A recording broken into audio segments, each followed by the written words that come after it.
Hey, je vous retrouve enfin pour vous faire un update lecture que je vous promets depuis un petit moment. C'est mes dernières lectures BD, comics, manga, donc toutes mes lectures graphiques. Ça fait un moment qu'elles s'accumulent au fur et à mesure dans un coin de mes étagères et je les dépoussière enfin aujourd'hui, rien que pour vous. Je vais commencer par vous présenter le livre de Liv Stromquist, Les sentiments du prince Charles. C'est un livre dans lequel elle va nous présenter plusieurs sujets d'études, donc des études généralement suédoises, sur le couple et le patriarcat en général, et c'est juste super intéressant. Comme je vous le présentais dans mon book haul, il y a énormément de lectures, donc c'est des pages qui sont très denses. Si c'est des sujets qui vous intéressent pas forcément, je vous déconseille de même le feuilleter parce que ça va vraiment pas vous intéresser. Si vous vous intéressez de près ou de loin au féminisme et aux problèmes de société que ça engendre, le patriarcat, le fait que les hommes sont dominants, tout ça, et bah ça va vous intéresser forcément. Si le titre est tel qu'il est, c'est parce qu'elle s'est intéressée au cas notamment du prince Charles et de Lady Di, alors que le prince Charles était amoureux d'une autre femme, etc., etc. Et en fait, c'est plein de petites histoires qui s'intéressent souvent à des personnalités. Donc à un moment, par exemple, on suit des présentateurs télé américains, parmi lesquels Charlie Sheen, si je me trompe pas. On suit le cas de Whitney Houston, qui s'était entichée d'un connard, et également de personnalités suédoises, donc c'est pas forcément des personnes qu'on connaît. Moi personnellement, c'est des personnes que je connaissais pas, mais il y avait des petites notes pour expliquer un peu. Il y avait par exemple une animatrice radio, je crois. Ce qu'elle fait, c'est qu'elle résume les études qu'elle a analysées préalablement et elle les met en BD.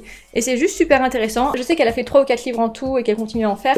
Voilà, donc je pense que je vais commencer cette petite collection parce que c'était quand même super intéressant. Vous allez vite remarquer que je passe du coq à l'âne puisque j'ai pas vraiment d'ordre de préférence pour vous présenter ces lectures. Et maintenant je vais vous parler de mes lectures préférées de ces derniers mois pour vous dire à quel point j'ai kiffé ma vie en les lisant. Alors je veux juste que je les mette dans le bon ordre. Je vous les ai présentés dans mon dernier book haul, c'est les Courtney Crumrin, donc les tomes 1, 2, 3 qui regroupent en fait les 6 tomes qui étaient sortis préalablement en noir et blanc, et cette fois-ci ils sont en couleur. Je vais prendre le tome 1 parce que sinon je vais me péter les poignets. Ensuite, l'histoire d'une petite fille qui vit avec son papa et sa maman, et ses parents sont un peu en difficulté financière, du coup ils vont emménager chez l'oncle du papa, ou le grand-oncle, je sais pas exactement, qui est un mec un peu étrange, qui vit dans un grand manoir tout seul, donc il a de la place. Ils sont bien contents d'en profiter, et la petite Courtney, elle va se lier d'amitié avec son oncle, et fouiller un peu dans ses bibliothèques, et se rendre compte rapidement qu'en fait il est sorcier. Et elle va devenir une sorcière parce qu'elle va apprendre des sorts. À côté de ça, à l'école, ça se passe pas très bien puisqu'elle est solitaire, elle a du mal à se faire des amis. Et en même temps, les gens qui sont autour d'elle à l'école ne l'intéressent pas forcément parce que c'est un peu des idiots. C'est un peu dans ce monde de la magie qu'elle va se réfugier, notamment en faisant des grosses erreurs. Comme il y a beaucoup de tomes, il y a vraiment toute une histoire qui suit, tout est une très longue histoire. J'ai été juste plongée dans l'univers et je me suis attachée à la petite Courtney parce que elle est à la fois magique et humaine en fait. Elle fait énormément d'erreurs, donc elle teste par exemple dans les premiers chapitres un sort pour se faire des amis, donc c'est un sort de, je sais pas, genre de séduction, et elle se rend compte en fait c'est hyper abusé et que c'est pas... ça peut être dangereux de faire un peu n'importe quoi. Elle découvre aussi le monde souterrain de la magie, donc en passant par un passage secret, elle se retrouve dans une dimension un peu parallèle, dans laquelle elle va rencontrer plein de créatures étranges. Il y a plein de petites histoires. Elle arrive à se lier d'amitié avec certains personnages, et il y en a d'autres qui veulent du mal à sa famille, notamment à son oncle, parce que son oncle est super puissant. Enfin voilà, c'est vraiment un gros univers qui est hyper bien développé, et moi j'étais absolument plongée dedans et j'ai adoré ma lecture. C'est simple en fait, j'ai commencé le tome 1 et j'arrivais plus à m'arrêter, et je me suis forcée à attendre une semaine entre chaque tome pour pas tous les dévorer d'un coup. Il y a juste un tout petit point négatif au niveau de la façon dont sont construites les histoires, c'est que entre les chapitres, des fois t'as du mal à savoir où t'en es. Par exemple dans le premier tome, j'ai pas tout de suite compris que c'était, il y avait un fil rouge à l'histoire, je pensais que c'était juste des petites histoires entre chaque chapitre, et que le tome 1 c'était une histoire, le tome 2 c'était une histoire, alors qu'en fait non, tout se suit. Dans les derniers tomes notamment, ça se ressent énormément. Enfin voilà, c'était vraiment une excellente lecture, je suis très contente de les avoir découverts, et si vous avez l'occasion, surtout n'hésitez pas à les feuilleter, vous allez voir, c'est vraiment hyper sympa. C'est vraiment génial qu'ils aient retravaillé toute cette histoire, parce que franchement ça vaut le coup, et je trouve que c'est vraiment de la super qualité. Je suis très contente de les avoir lus. J'ai retrouvé une BD que j'avais complètement perdue, c'est Je n'ai rien oublié de Ryan Andrews, que j'avais acheté à l'occasion du club de lecture Comic Ways du mois d'octobre, puisque c'était des histoires qui faisaient peur. C'est pas celui-ci qui avait été sélectionné par le club de lecture, par contre il m'avait beaucoup intrigué par son résumé et son style et tout, donc je me l'étais acheté quand même. Et ensuite il avait disparu, et je l'ai cherché partout, et j'ai retourné mon appartement, cherché derrière le canapé, entre les livres, j'ai cherché partout, il était plus là. Et en fait je me suis rendu compte quelques mois plus tard, puisqu'il est revenu fin décembre, début janvier, il est revenu à Noël je crois, que je l'avais prêté à quelqu'un, et que j'avais oublié.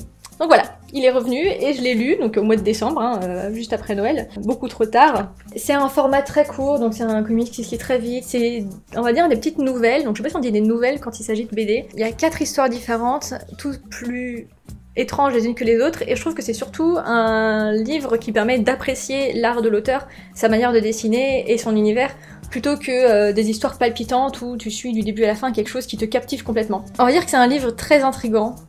Je vais vous expliquer vite fait les histoires. La première, c'est 2 frères qui vivent avec leurs parents dans une maison, et un jour il y a des oies qui s'écrasent sur leur toit, et il y a du sang partout. Et à chaque fois qu'ils seront punis, leur père leur dira d'aller nettoyer le toit, jusqu'à ce qu'il soit tout propre. Dans une autre histoire, il y a un monsieur qui prend son bain, et il y a un carreau de sa salle de bain qui bouge, et du coup il va le gratter, l'enlever, et voir qu'il y a un tunnel. Il va aller voir ce qu'il y a de l'autre côté. Dans une autre histoire, il y a une vieille dame qui toute sa vie a essayé d'avoir des enfants, qui n'avaient pas réussi, alors qu'ils avaient acheté avec son chéri une grande maison avec plein de chambres. Quand elle est vieille, mais trop vieille pour avoir des enfants, elle pond une graine un jour.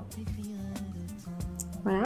Et là, enfin, la dernière, c'est un petit garçon qui se perd et s'endort dans les bois et qui se fait sauver par une étrange créature. C'est pas glauque, ça fait pas peur, c'est juste très original et alors je sais pas quel mot je pourrais utiliser, émouvant par certaines histoires, intriguant pour d'autres, complètement what the fuck pour une en particulier. C'est juste très étrange, et en tout cas c'était vraiment une belle découverte. Je sais pas du tout ce que Ryan Andrews a fait d'autre. Je vous invite vraiment à jeter un coup d'œil aux sélections de Comic Ways si vous n'êtes pas encore inscrit. Les filles elles font une newsletter tous les mois avec des nouvelles sélections pour choisir un bouquin. Et même si vous participez pas à la lecture commune, faites comme moi et prenez les idées. Elles font vraiment un super boulot de sélection.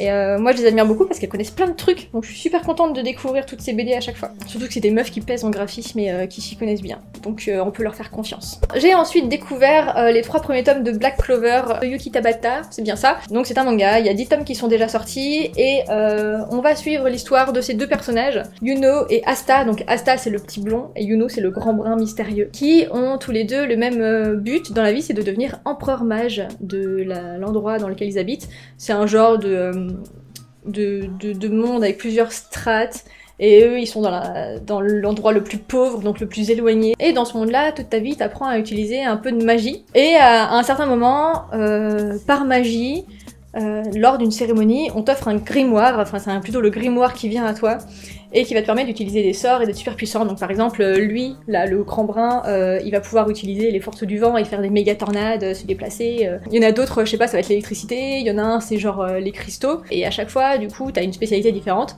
Et lui, là, Asta, le petit héros, c'est une personne qui ne va pas réussir à utiliser sa magie, et qui va en fait avoir un grimoire spécial, puisqu'il aura un grimoire d'anti-magie. À partir du moment où ils ont leur grimoire, ils peuvent intégrer une des forces spéciales du gouvernement, et participer à des missions. Et voilà pour le résumé. Alors moi j'ai bien aimé, j'ai trouvé ça sympa comme lecture.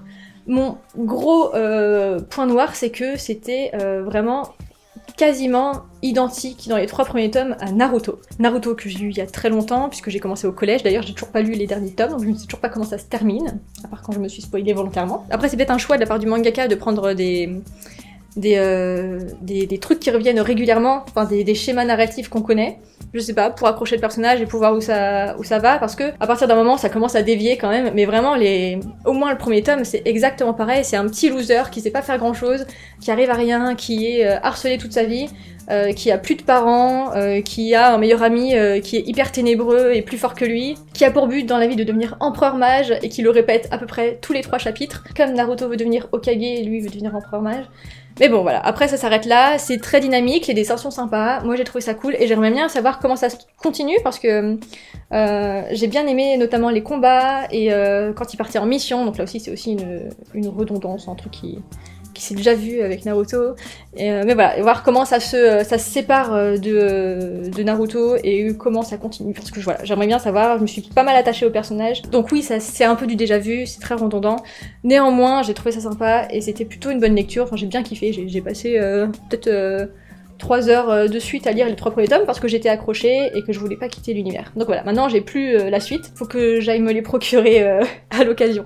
J'ai lu les 2 premiers tomes de Giant Days de plusieurs personnes, alors je vais pas tous les dire, je les noterai juste, voilà, comme je mets les titres, hein, parce que c'est assez long. Donc ça c'est le tome 2, hein, c'est comme ça c'est le tome 1, le tome 2, qui était très populaire dans les pays anglophones et que j'ai enfin découvert et je suis super contente. On va suivre 3 filles qui entrent à l'université et qui vont vivre des aventures, et encore une fois, comme pour Courtney Crumrin, je pensais que ça serait des mini-histoires, et en fait non, il y a un seul fil rouge, ça va toujours dans le même sens. La première s'appelle Daisy, elle est fragile, innocente et toute douce, t'as juste pas envie de lui faire du mal. La seconde s'appelle Esther, c'est la mélodramatique, rebelle, hyper canon et mystérieuse. Et la dernière c'est Suzanne, donc c'est un peu celle qui est le plus posée, même s'il lui arrive des histoires à la con. On va suivre leurs aventures, leurs histoires, vraiment sans aucune prise de tête. C'est une lecture assez, comment dire ça, calme. C'est un peu une lecture doudou dans un sens, puisque il s'y passe rien de spécial.